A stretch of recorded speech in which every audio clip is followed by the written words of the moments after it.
my name is Phil Winder, and I run a business in the UK that specialises in doing production data science. So we're fingers in quite a few pies, but one of the pies we've got our fingers in is something called reinforcement learning. And reinforcement learning is a tool or a technique that kind of derives from machine learning, and it's a really new and interesting way of solving a certain kind of machine learning problem. So this presentation is all about providing an introduction to that in a code-oriented way. So this presentation is primarily for engineers, for people that like looking at code, that like tinkering with things. It's very specific and not very abstract. So it's very in depth, basically. What I'd like to do is I'm going to give you a very quick introduction. And then we're going to dive into a Jupyter notebook, and at the same time you can load that notebook and follow along if you like, or you can follow the screen as I walk you through it. We have about 30-ish minutes, so I have to be quite brief and quick going through that document, unfortunately. But hopefully it'll be enough for you to get an understanding. If you could type any of your questions into the chat window, that would be great. Or if you just leave the questions till the end, that's also good, just so we don't sort of break the thread of the talk. And with that, I'll get cracking. So the main reason why I have written this presentation is that it is an accompaniment for my new book on reinforcement learning. It's being published by O'Reilly, and it's being released in about 3 weeks' time, hopefully. It's just gone to the printers a couple of days ago. So now it's going through all of the processes that need to happen in order for it to get released and printed.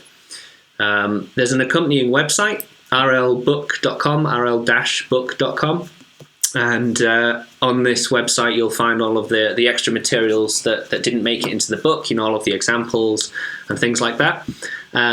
What I recommend is that you go there and sign up, and I'll send you details of when the book is released and free chapters and things like that. So yeah, you can find more details about the book on there.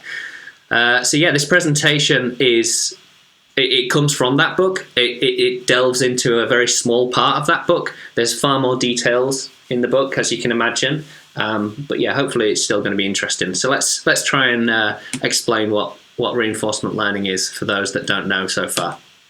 So I like to find good examples of reinforcement learning, and they usually come back to the way in which we learn, humans learn, because it's a really good representation of what we're trying to solve here. So reinforcement learning is learning by reinforcement. The name is actually really good for once, which doesn't happen very often in data science, but the name fits. And one example of learning by reinforcement is learning how to ride a bike.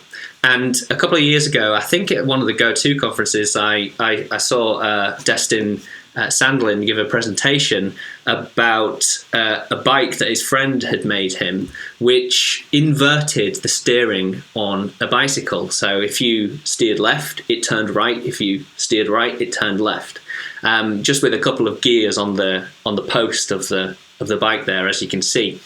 And when he tried to go ahead and ride this bike, then you can imagine that it's incredibly difficult, because it's not what you're used to. You've spent your entire life learning how to ride a bike, and then this bike comes along and it does the opposite of what you expect. So as soon as you try and sort of counter falling off a bike, it instantly goes the wrong way and throws you off. So there's a funny video of him falling off his bike many times. And the interesting aspect of this is when he played the same trick on his son was able to learn much quicker than he was how to ride this inverted bike. And this is just a screenshot from the video with his head chopped off. But his son was able to learn how to ride the bike really quickly. So this is a sort of an example really of how you learn in the first place, and how it's hard to learn new tasks once you've learned the optimal strategy for doing that thing. But it all boils down to this. When you see a bike for the first time, you have to experiment to learn how to ride it. Somebody can't just tell you how to ride a bike. You actually need to try and do it in order to learn. And what you're doing there is when you sit on that bike, you can see and sense and feel, many things around you. You can see the grass. You can feel the pain when you fall off. You can hear the sound of the gears grinding, things like that. And that represents the state of the environment. So all of that information is the state of the environment that you're currently operating in. Okay, so that's this arrow coming here. Here at the bottom, we've got this box called agent. An agent in this sense is you. It's the person. The person is the agent because they are the one that's responsible for taking in this state, for absorbing all of this information, and then suggesting new things to try. And you do that by suggesting actions. So, for example, steer left, steer right, brake, pedal, things like that.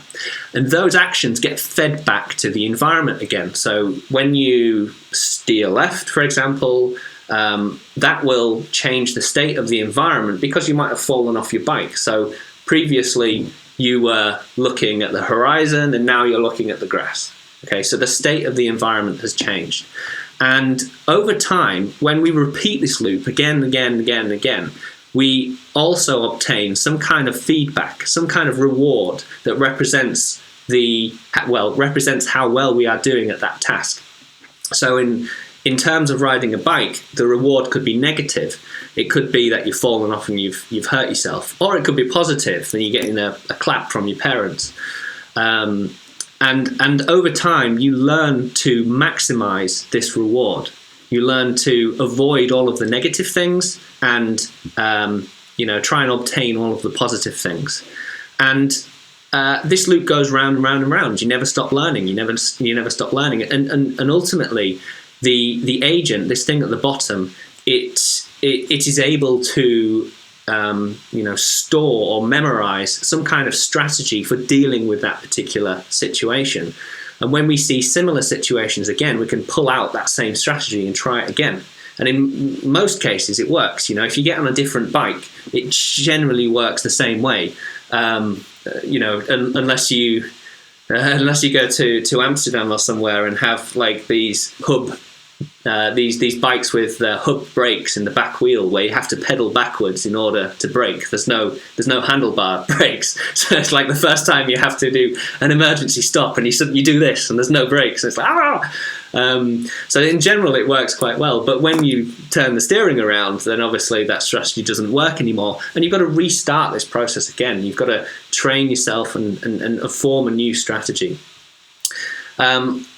So that was just a description of how we learn on a bike, but this has been generalized and formalized into something that mathematicians called a Markov decision process, an MDP.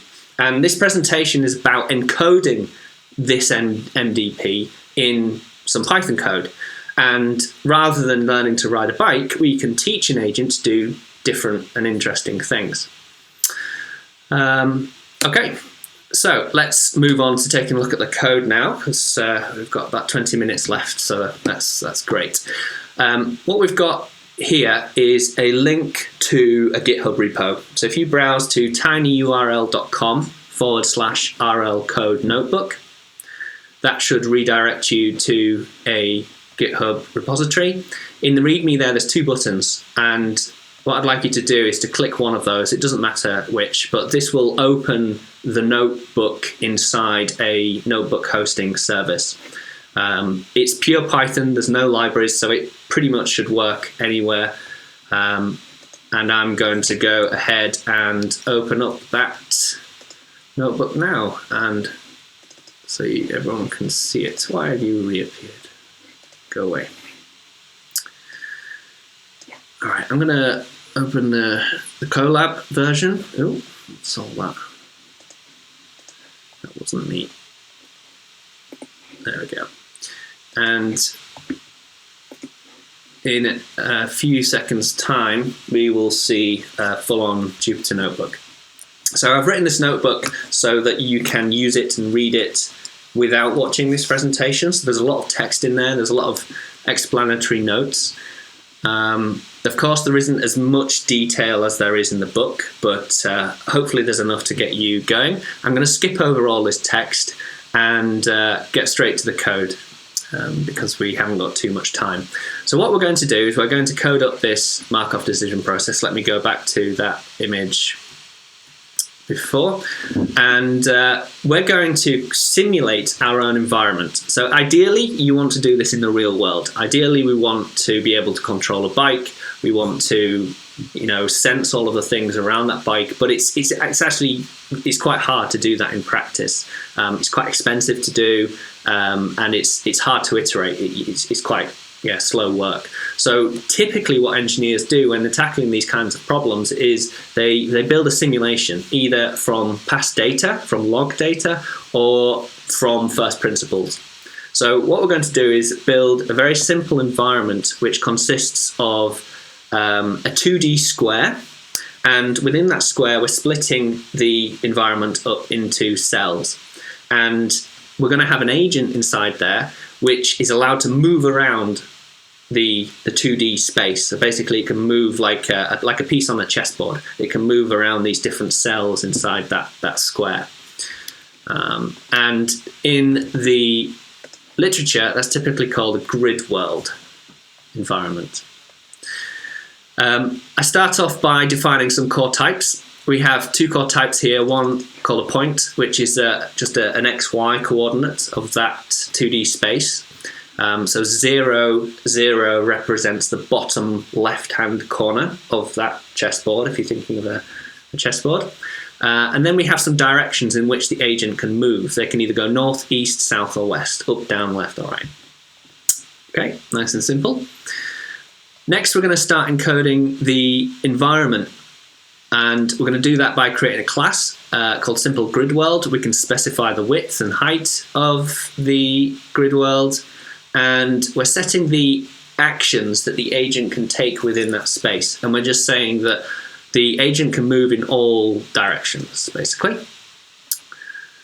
Next, we've got this reset function. And this is required because MDPs come in two forms. Basic MDPs can come in a continuous form where this loop never ends. It just goes on forever. It's an infinite loop. Okay, but there is another type of MDP which is called an episodic MDP, which means that one of these states is a terminating state. So basically you go around in that loop until you find a terminating state, and then it stops. And then we need to reset it back to some starting position again. Typically episodic MDPs are easier to work with because there's a finite amount of time in which an episode can run. But some problems are necessarily continuous for reasons that depend on the problem. Okay, but in this case we're going to work with an episodic MDP because it's easier to visualize, it's easier to conceptualize what's going on. So this reset function is resetting the agent back to the starting position. And here I'm defining the starting position as x equals 0, so that's the left-hand side, y equals the height, so basically the top left-hand corner. I'm fixing that starting position every time. In a real problem, you might want to consider randomizing that start position to explore more of the state. Then I'm setting the goal, and the goal I'm setting to the x equals the width, so the right-hand side, and y equals 0. So this is the bottom right-hand corner. So the goal of this environment is basically to go from the top left-hand corner to the bottom right-hand corner. Nice and simple. Then we've got a function called step, and this step function actually implements this interface. It implements this interface of providing an action to the environment and returning a state and a reward. So you can see here in the parameters we're passing in an action, and all of this code is basically just controlling the transition from one state to another. It's, you know, for example, if we pass an action of direction north, if we tell the agent to go up, then we're basically just incrementing the y counter for that for the current state. Okay, so that's just quite a bit. It's just it's probably cleaner or simpler ways of doing that, but it's just controlling the internal state. Then we're checking to see if the agent is out of bounds. If it's out of bounds, so if it's moved off the board, we just move it back on. We just put it back to its previous position.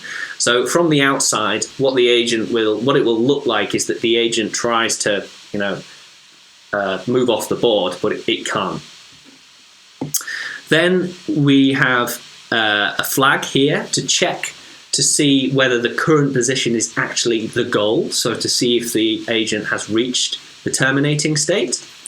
And finally, we are specifying the reward. And this is actually a really crucial part of the design process. So the reward encodes the goal of the optimization. Here we're setting it to -1, which means that we're negatively rewarding for every single movement. For every movement that it makes, we're saying, no, bad agent, like try not to move. And what that will do over time is that encourages the agent to take fewer steps to get to the goal. If we just set this to 0, we're effectively saying you can move freely, you can do what you want. If we set this to a positive value, then we're actually encouraging it to move more. So yeah, this is really important, and in more complex problems, it can a lot of time is spent tuning and designing this reward to suit the problem that you're trying to solve. Okay, and then we're passing back the current position, the reward, and this is terminal flag. So it's really important in any data science discipline to visualize your data, to visualize what is going on. And it's no different here. So what I've done is coded up a function to present a visualization of that environment. And it's quite simple. It's just a big print statement. It's just outputting some text. And I'll show you that in a second. So now let's just test all of this code. So I'm instantiating the class here. This is our environment class. And then I'm passing an action to the step function repeatedly. So I'm sending south, south, south, east, east, east, east. So when we run that, what we'll do is, because we turn this debug flag on, we'll get this printout of the environment state. And here you can see a single character for every single square on that board. We've got a 5 by 5 square, so we've got, 5 by 5 lines, five characters. The X represents the agent. The O represents the goal. And when we pass in the action and call the step function, you'll see that the agent has moved down. It's moved south. And it's moved south again. And each time it's returning this from the step function. It's returning the new position, the new state. It's returning the reward for that action and whether this is terminal. So we're going to keep moving south. We're going to keep moving south. Now we're at the bottom, can't move anymore. If it tries to move south again, it'll just stay exactly where it is. But it will still receive a reward of -1 for trying to move out of bounds. Then we move east, east, east, east, and eventually we get to the terminating state. And that's represented by an @ symbol when the agent is on a terminating state. And now our flag is set to true. All right, so we've got an environment now. What do we do next? Well, the next part of the problem is think about what we're trying to do. We're trying to typically we're trying to find a way of getting to the goal. We want to try and achieve some goal, and we want to do that in the best way possible. The definition of best and optimal is entirely dependent on that reward function. So in this particular occasion, what we're saying is that we want to try and get to the goal in as fewer steps as possible. So what we need to do is try and write an algorithm that achieves that. One of the simplest algorithms that you can write is something called the cross-entropy method. And it's a bit of a fancy name, but it's quite a simple algorithm, and it can work quite well, even in complex scenarios. The idea is that you randomly explore an environment until you reach a terminating state, and you do that many times. Over a long period of time, eventually you happen to randomly stumble across a strategy or a trajectory to a goal that is actually quite good. So in this algorithm, what you do is you repeat that many times, and then you look at the final reward and you pick the set of actions that produced the best reward. And then you just repeat those set of actions. And that is then your optimal strategy. So that's all well and good. And it's very simple, and it's simple to code, and it's a really good baseline because it does tend to work quite well in many situations. But it's not particularly intelligent. It's not really using any knowledge, or it's not using the information provided by the environment to further optimize those trajectories. So one of the earliest and most fundamental algorithms is something called a Monte Carlo algorithm.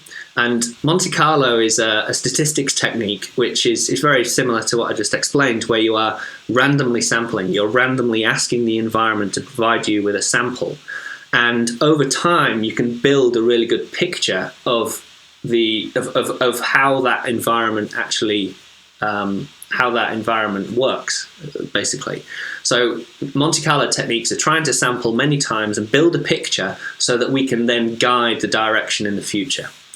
And one way of doing that is to quantify the value of being in a particular state. So if we just go back to this picture here for a second, and here's our chessboard. Think of this as a chessboard, and think of that bottom right-hand corner as being a goal. We know that it takes a reward of -1 to move a single square.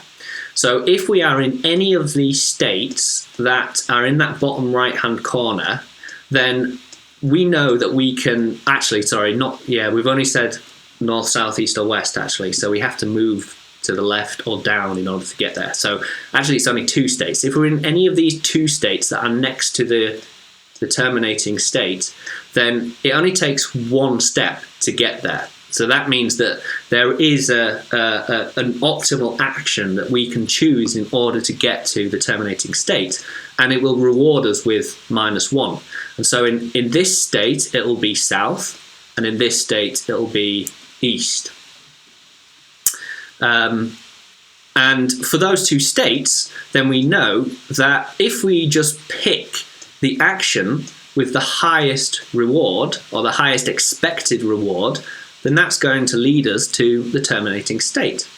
So what the Monte Carlo algorithm does is it tries to visit all of these states, and it tries to see the value of moving in every single direction. Because obviously, if you're in this state here and you move to the left, then actually that's not very good at all, because you're going to have to loop around and take many more steps to get to the terminating state. So the value of going to the left, to going west, is very low, but the value of going to the right, going east, is very high.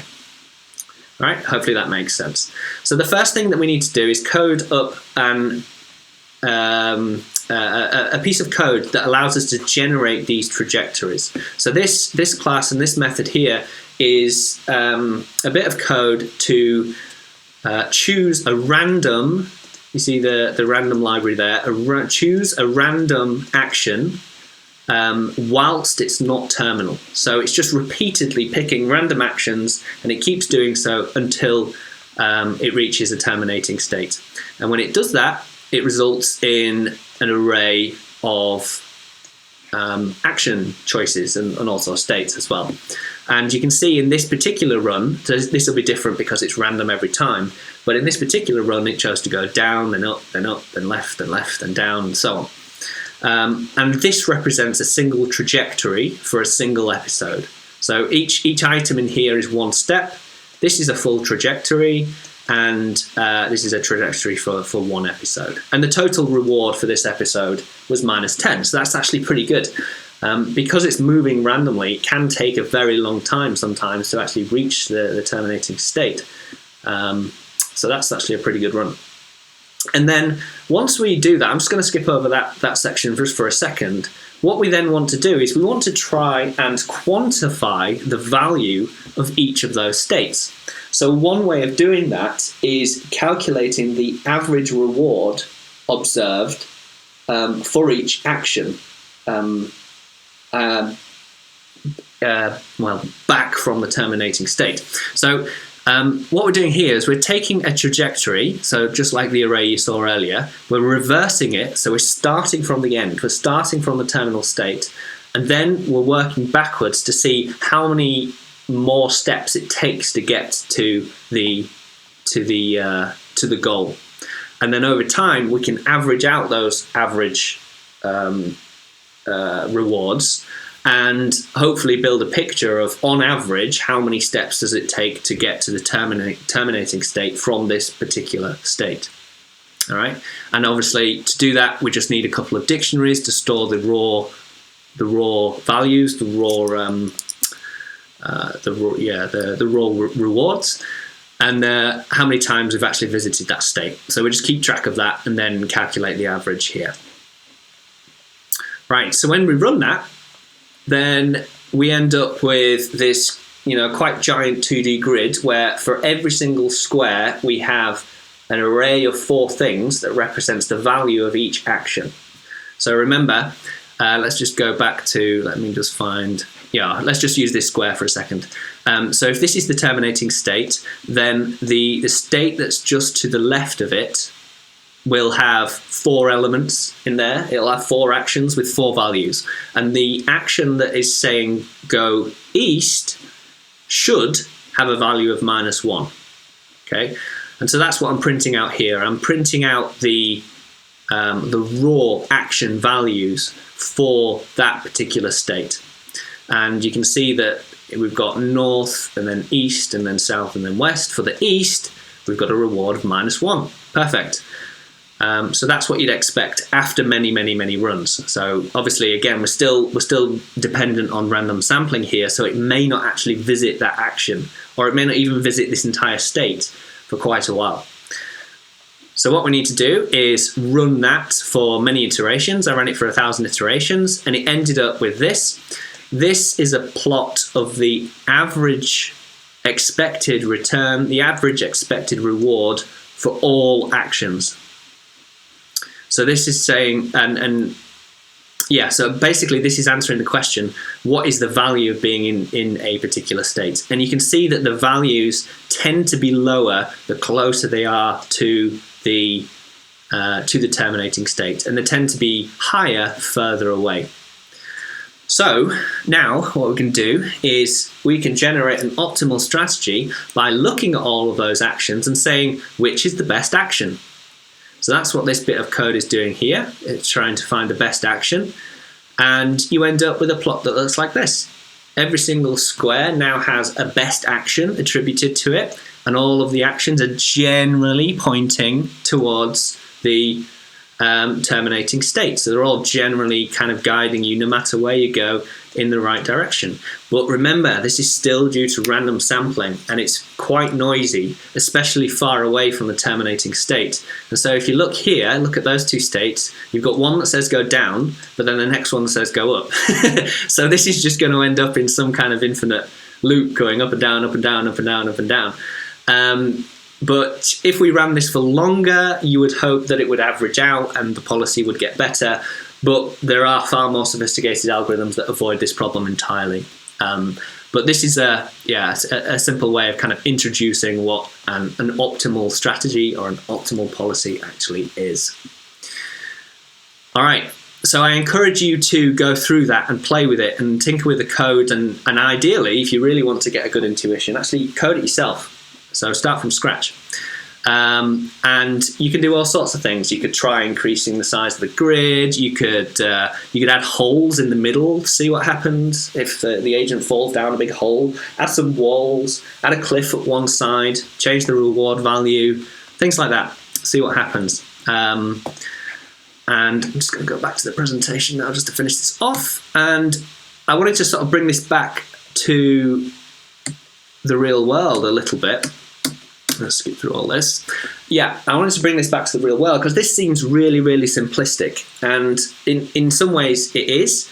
But there are applications that kind of fit very well to this idea of simulating this 2D space. So one example that is quite common is when you're working with geospatial domains.